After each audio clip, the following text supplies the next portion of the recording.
Phase 3 of Marvel will begin in earnest with Captain America Civil War, and in order for a war to be taken seriously by its friends, there really needs to be a casualty or two. In the comic storyline of the same name, Civil War by Mark Millar, you had long-term Avenger Goliath falling victim to a Thor clone, and for this film to be even half as momentous as the comics, fans have to expect someone to join Quicksilver and Agent Coulson, sort of, in the pantheon of fallen heroes.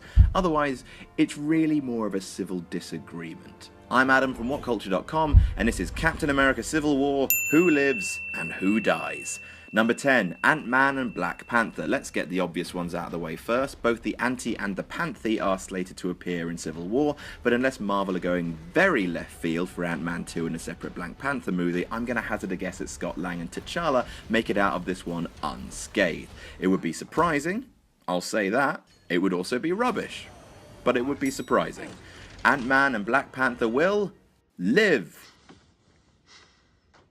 Number 9, New Avengers. The rest of the Scooby-Dooby crew, Scarlet Witch, the Falcon, War Machine and the Vision, aka the New Avengers, will all make an appearance in Civil War and, much like Ant-Man and Panther, are more than likely to walk out alive. After all, the ending of Age of Ultron framed the foursome of the next generation of heroes, ready to take the mantle when Iron Man and Thor finally bow out for good.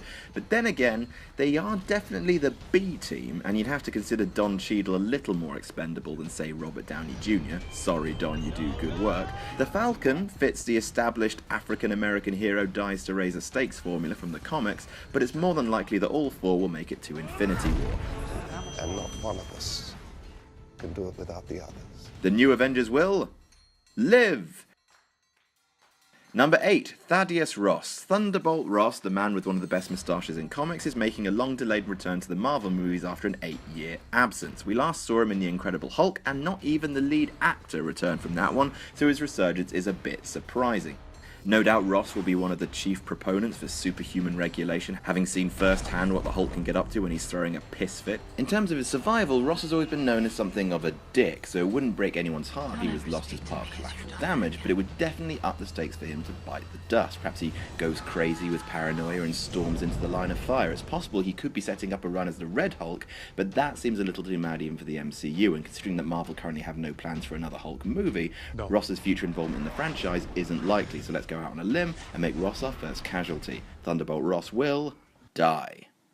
Ooh. Number 7, Crossbones.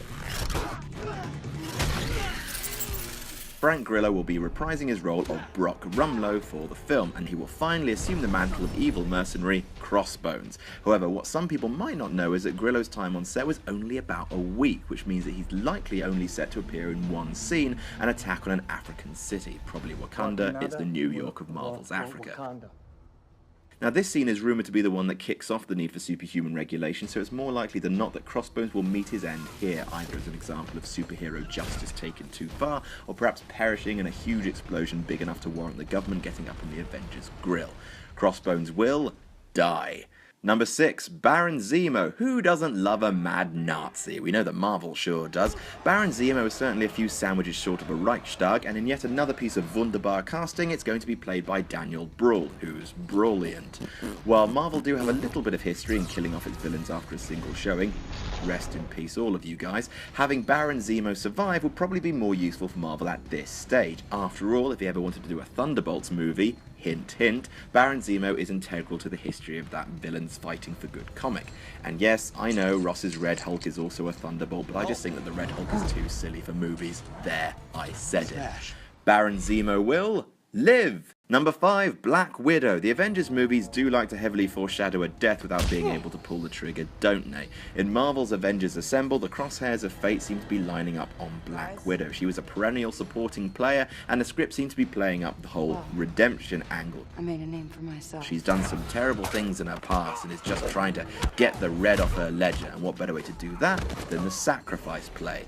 Will she die this time around? Well, it would certainly be devastating to Cap, but it would be very bad PR for Marvel to fridge a major female star without giving her a solo movie in order to provide man paint for their lead.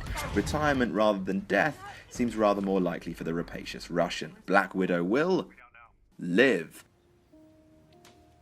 It's efficient. Number 4, Hawkeye. Every film, everyone waits for Hawkeye to die. After all, he has a solid history of dying in the comics, and his special powers are bow and arrow. But after Age of Ultron, Hawkeye almost seems the most untouchable out of all of them. Joss Whedon spent the entirety of that film erecting a giant neon sign saying, "Hawkeye will die." I think you missed that.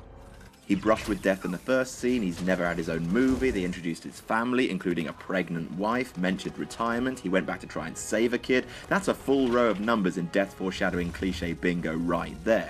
Considering that the Reaper ended up claiming Quicksilver instead, it almost seems like a sly joke on behalf of the filmmakers, especially with that last bird-eye shot of the two of them lying down on the S.H.I.E.L.D. transport. You thought it was going to be this guy, but instead, it's this guy.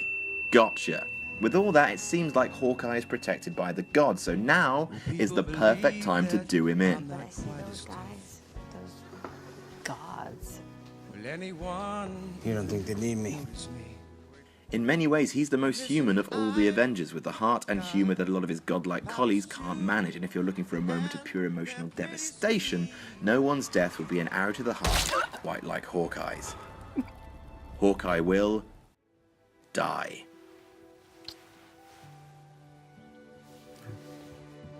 Number 3, the Winter Soldier. Unlikely. I mean, he's already died once. If we're going to take inspiration from the comics, then it would be fairly obvious copters that Winter Soldier ain't going nowhere. For a while in the comics, when Captain America died during the aftermath of Civil War, isn't that interesting? The Winter Soldier, completing his redemption, takes on the mantle of his former mentor, becoming the new Cap. After all, Chris Evans has been wanting to retire from acting for a while, so look for Sebastian Stan, with his 9-picture deal, to become a huge part of the MCU in coming years. The Winter Soldier will live. Number 2, Iron Man. Robert Downey Jr. is the guy that started all of this. Before Iron Man came out in 2008, old Bullethead was a hero unknown to most of the general public. Now he's the biggest component of the biggest movie house in the world. But he's not going to be around forever, and if RDJ is looking for an out, there's no better time than now.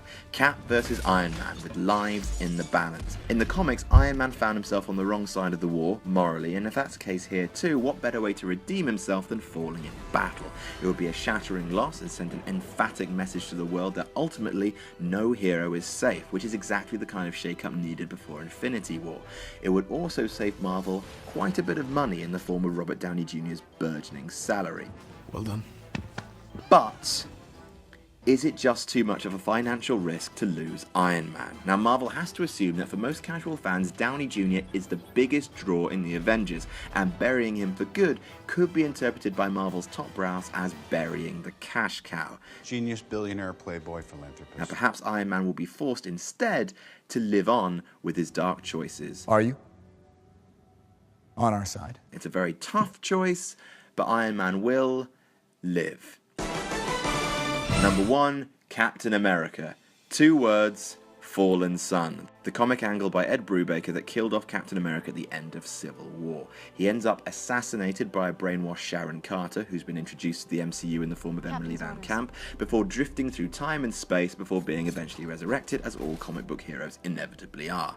It would be a hell of a move for Marvel to end Civil War with a fallen Cap, but can you actually see it happening? Putting aside the fact that Chris Evans is contracted with Marvel for Infinity War, can you picture Captain America dying? It would be bold and exciting from a storyline perspective, and people would be anxious to see how the new Avengers could hope to survive, but would it turn off the public en masse? Probably, and it would likely end with Cap being resurrected via cosmic magic, via the Infinity Stones, which is rubbish. Such a thing has precedence in the comics, but it seems a bit too hokey for the filmic universe. Captain America will live. And those are our predictions. What do you think? Tell us about it in the comments, and don't forget to like, share, and subscribe. And you can even follow me on Twitter. Here, I'm Adam from WhatCulture.com, and I'll see you soon.